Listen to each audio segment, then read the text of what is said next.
The other day I was talking to my friend from Canada. We were talking about life, you know, the usual stuff, and how expensive it is to find a place to live. He showed me some houses for sale in Vancouver. My jaw dropped.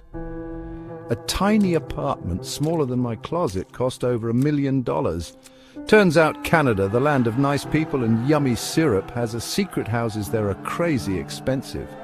Now I know what you're thinking. John, isn't everything more expensive in Canada? You're right, but even with the different money, Canadian houses are way more expensive than in the US. It's a huge difference. Even a rich banker would be shocked. So, what's the deal? Why are Canadians forced to live in the woods with the moose just to afford a house? Get ready, because we're going to explore the crazy Canadian housing situation. One of the biggest reasons why houses in Canada are so expensive is simple: there aren't enough. In many Canadian cities, especially the big ones, there are strict rules about what you can build and where. These rules often make it easier to build single-family homes than apartments.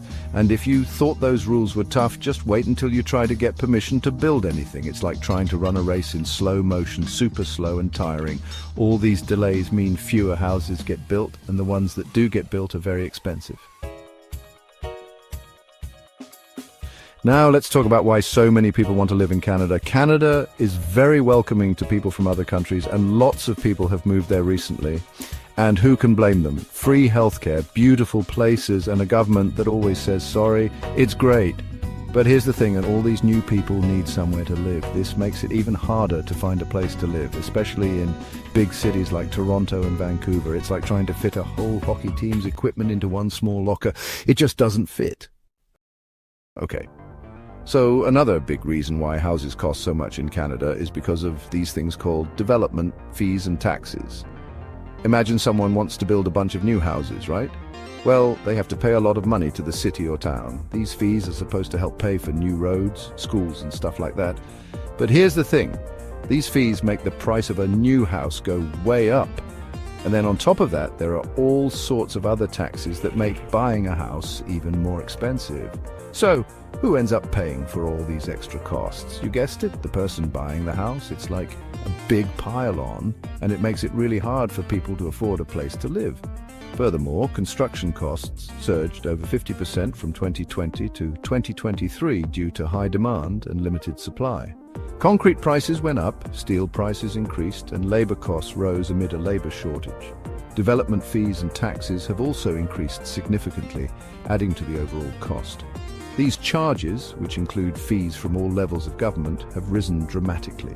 Broker commissions and land prices have also surged. Thus, the housing crisis cannot be resolved merely by increasing supply. It requires financial and regulatory reforms. Okay, so we don't have enough houses and lots of people want to live in them. That makes houses really, really expensive. But wait, there's more. Canada has a problem with owing money, and I'm not just talking about the government. That's another story. I'm talking about regular people owing money. Canadians love their mortgages, and with low interest rates, it's easy to see why. But all that borrowing makes houses even more expensive. It's like a balloon that keeps getting bigger and bigger and might pop someday.